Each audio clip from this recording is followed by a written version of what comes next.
this series was being planned, just under a year ago, very few of us had actually heard of the silicon chip, except for some doom-laden media forecasts suggesting that it was yet another devilish invention whose only impact would be to create widespread social disaster and panic.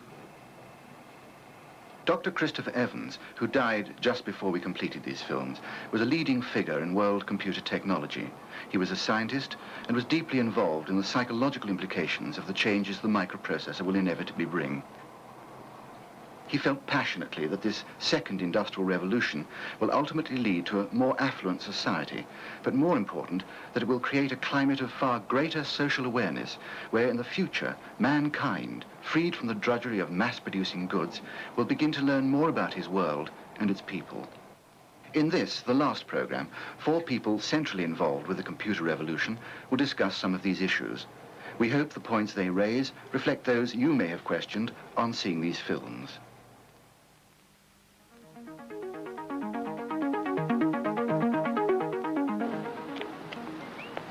Born in England, but now with Virginia Polytechnic in America, Professor Jack Good was one of the team which cracked the German Enigma code in the Second World War. A world figure in large-scale digital computer design, he originated the concept of the ultra-intelligent machine, which he feels will eventually cope with every intellectual activity as well as any human being.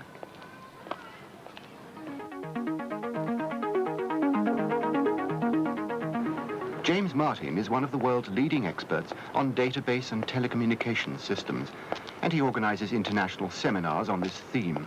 His latest book, The Wired Society, examines the social implications of the computer revolution when coupled with rapidly increasing satellite communications.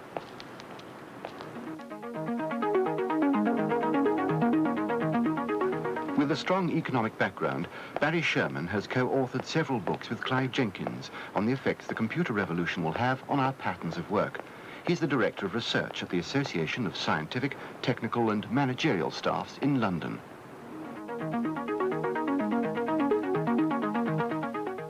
Professor Tom Stonier holds the founding chair in Science and Society at Bradford University. His main concern is the interaction between science, society and technology, and he's a consultant to many international organizations. We've got a very, very deeply ingrained work ethic, Protestant ethic in Britain. If you ask a person in the street, what are you? They won't say I'm kind of a man, 5'6" and a chrysanthemum grower.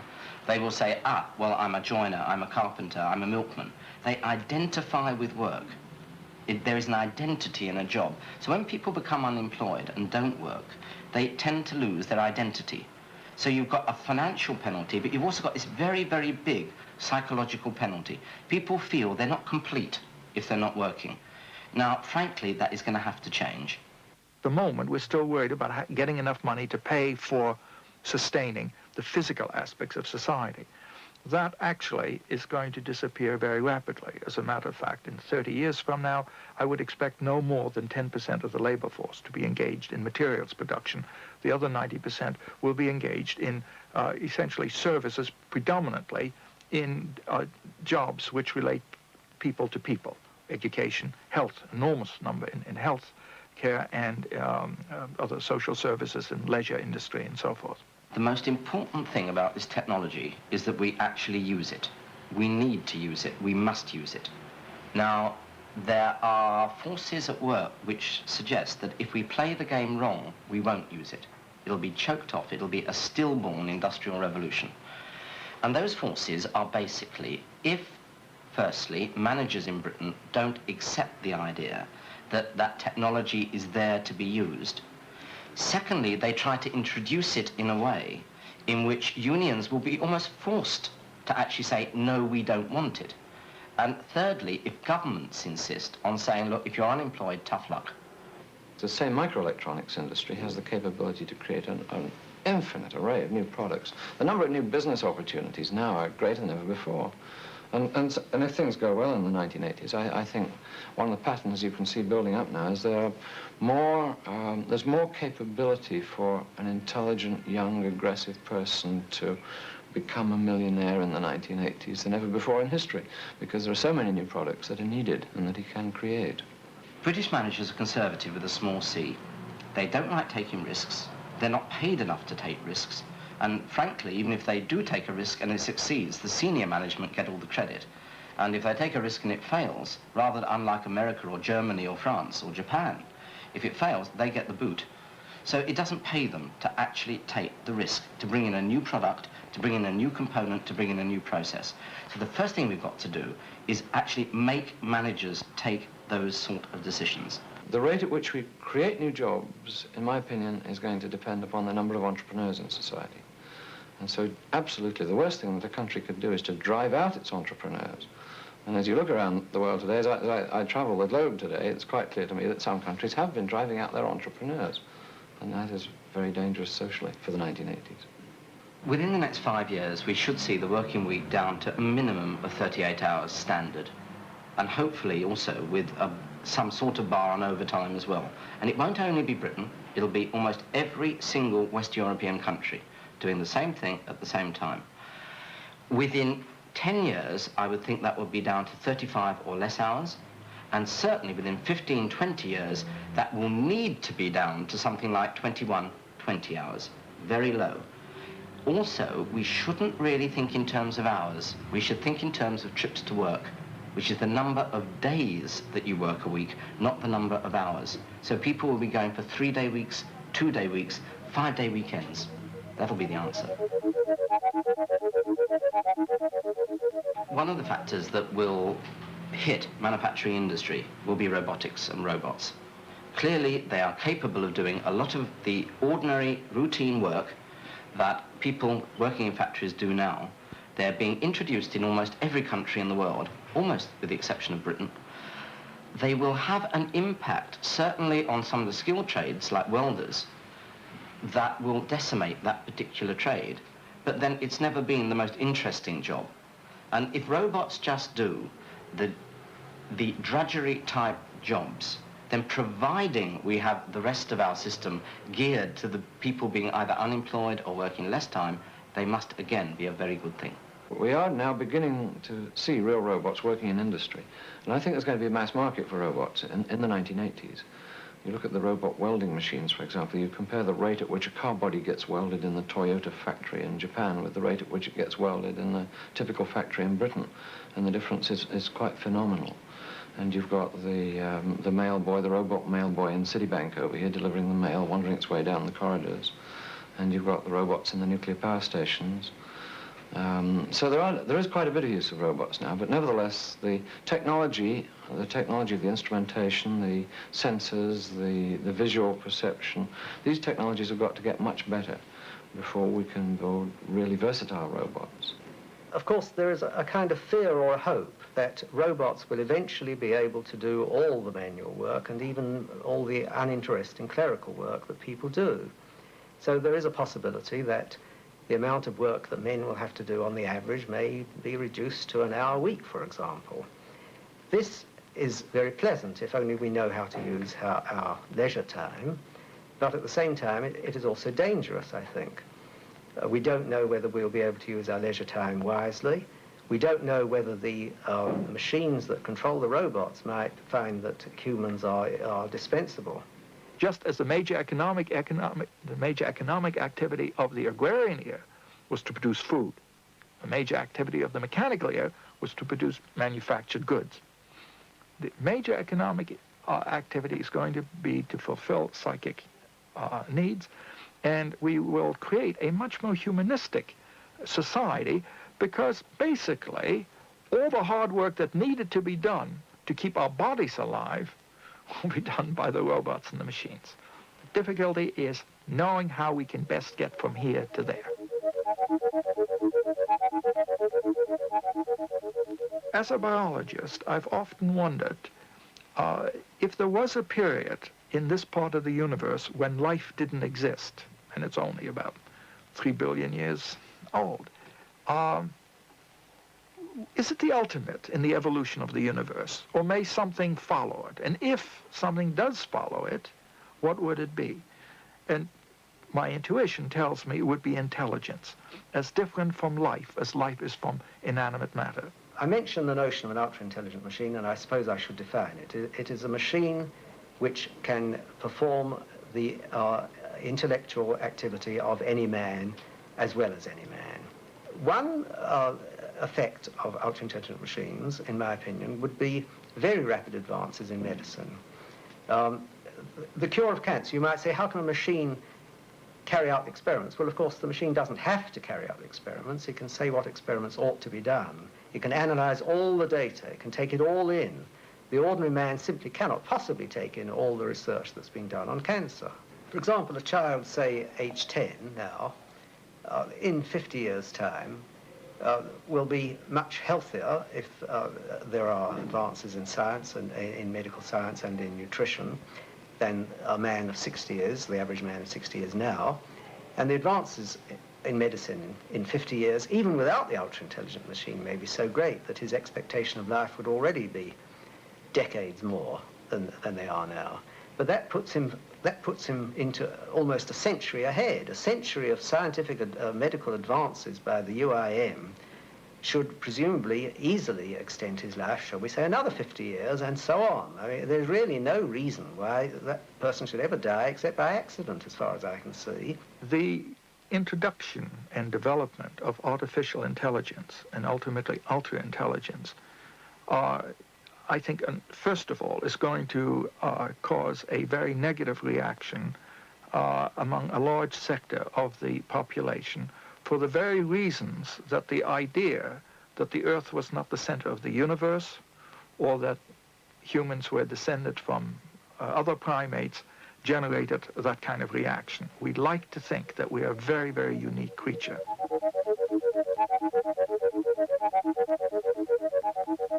Education is going to be the #1 industry of the next century. There's no question in my mind of that. Of course, I mean by education not merely schools and universities. I mean television. I mean any group of people that make a living transmitting information from one group to another group. That's education. Now, education is going to be the #1 industry because it's so desperately needed in society, but also because it becomes relatively cheap. Firstly, the present trends are very clear already. Since 1975, the global budget for education has exceeded the global military budget, for example. We're going to see a continued expansion of that, but with the cheap information devices, both in terms of storage and retrieval, we're going to see a whole new kind of education, and it'll be really fun. We have the capability now to get superlative education into the home. We have the ability to create all manner of new job opportunities. You've got these millions of people converging on Manhattan every day in those awful trains. Now, I used to live 50 miles away from here and then commuted for an hour and a half and then for an hour and a half back each evening. Now, what a waste of life that is. And there's simply no need. You look at these big skyscrapers here, big insurance companies, and what do people do when they come to those buildings? Well, they use the telephone, they talk to people, they use typewriters, they hold meetings. In fact, absolutely everything they could do in their little village 100 miles away, providing that the office which they walk to or bicycle to in that village has got a satellite antenna on the roof or an appropriate high-capacity link of the type that we're now building.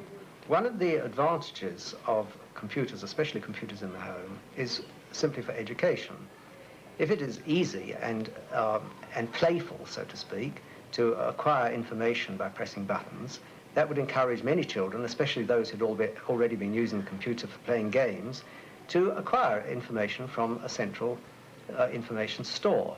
If the computer has a reasonable degree of intelligence so that it can answer questions as well as ask them, then of course you have something in the nature of a teacher which the child would have good rapport towards.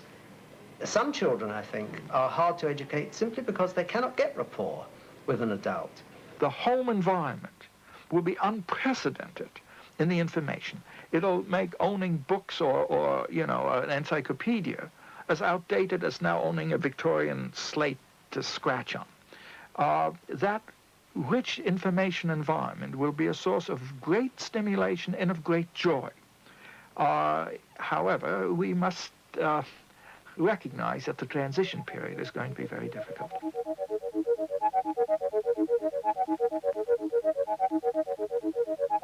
The new coin of power is information. During the agrarian era, power resided in ownership of land.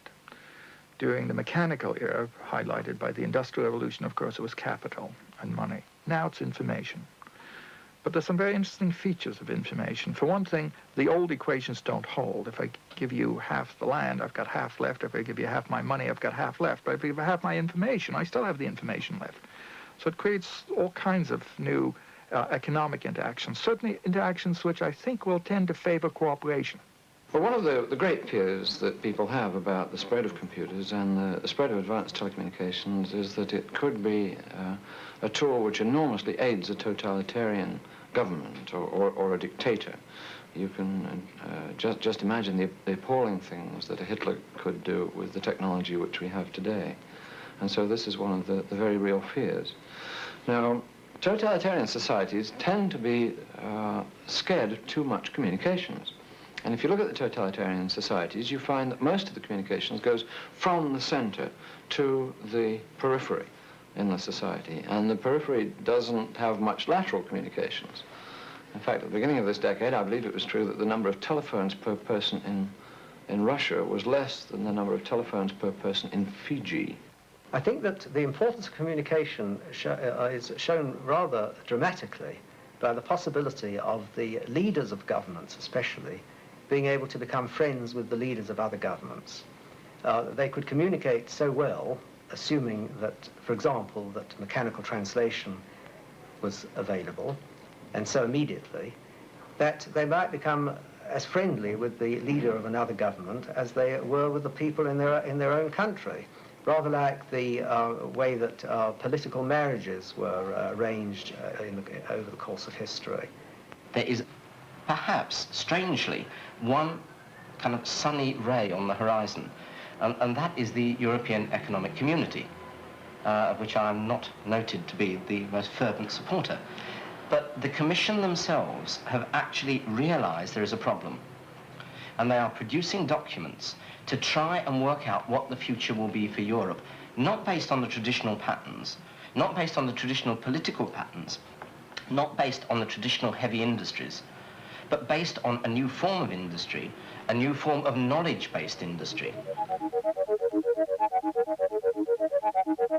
One of the real problems that is facing the world today is that the rich nations are getting richer, the poor nations are getting poorer, and there has been no appreciable transfer of technology from one country, developed country, to an underdeveloped country. Now, one of the interesting things with this particular technology is that it's cheap. Where before, to transfer a technology, that developing country would have to spend literally billions of pounds to get it in, you've suddenly got a technology where it can be bought for a trifle, comparatively. I mean, computers which cost £1 million are now costing thousands, even hundreds. Now, that means it's available at the sort of prices that developing countries can afford. And I think it would be a great shame if the Third World tried to copy the West and build the same highways and the same skyscrapers in the cities, and to some extent they are doing that now. And what they should be doing is skipping generations of Western technology and inventing how telecommunications can change the educational system and change the job patterns. And they shouldn't necessarily be allowing the people to move from the villages into the cities where it's so difficult to house them, cities like Lima. Instead, they should be building the communication structure which can give those people a good life in their villages rather than having them move to the cities. At the moment, the real gap is the information gap. Third world countries, kids grow up without any experience how to handle manual mechanical devices, how to do nuts and bolts, for example. And more importantly, no sense of how you organize things. The traditional patterns of organization along extended family lines is not adequate for a highly productive society. So it is this organizational information where the new information technology can be so helpful, both in helping to actually organize things and in education, rather than building a whole series of schoolhouses to be staffed often with third-rate teachers, because that's all they're able to obtain. You put a mini computer and a television set in every hut. I mean, that's the extreme. But the thing gets cheap enough that you can do it. And you teach everybody not only how to read and write, about farming techniques, about nutrition, about cooking, whatever you want. And you get an enormously effective information transfer system. And that's where I think the great hope lies.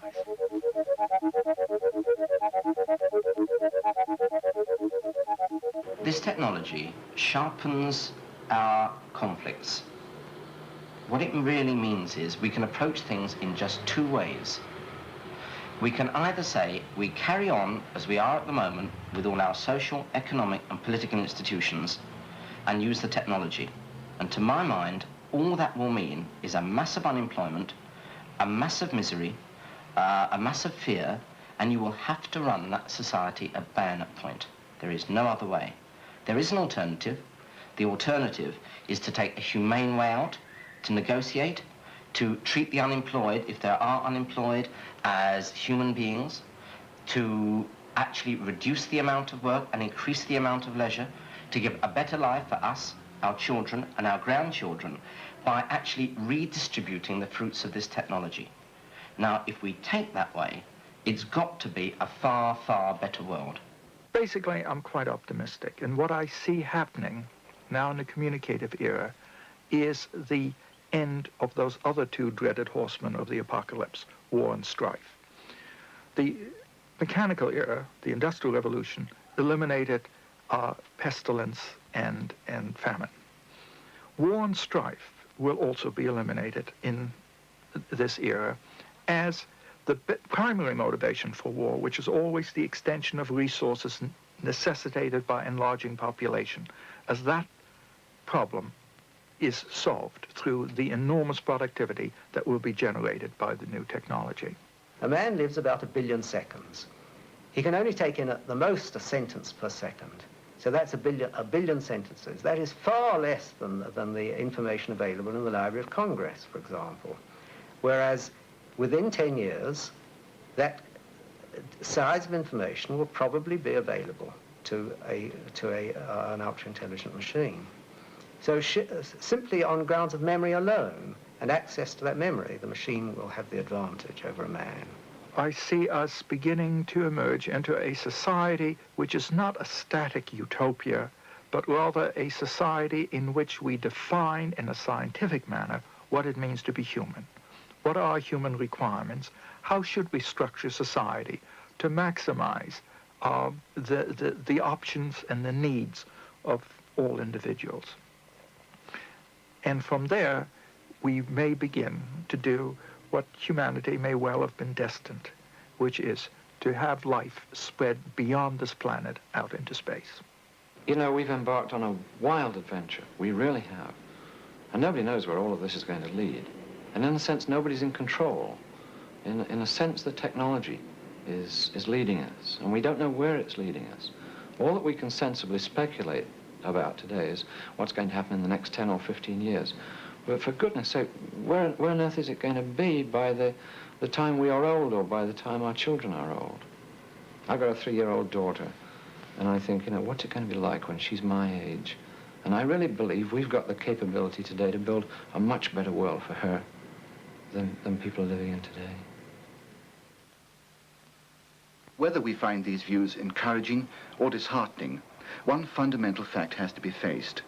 Although the air is thick with debate, with the microprocessor firmly at the center of the stage, the debate itself is really already pointless. Today, our world is depending more and more on computer technology, and for some time now, we've been moving down a path from which there's no turning back. Dr. Evans believed that the microprocessor is destined to benefit each one of us without exception, and that inevitably we will have to move through a period of great social unrest in order to achieve it. In his book, he points out that the Victorian machine age surged into motion and ran its course before most people were aware of what had happened. But now we at least have some foresight, the ability to contemplate, though not for long, the amazing changes that mankind is about to force upon itself.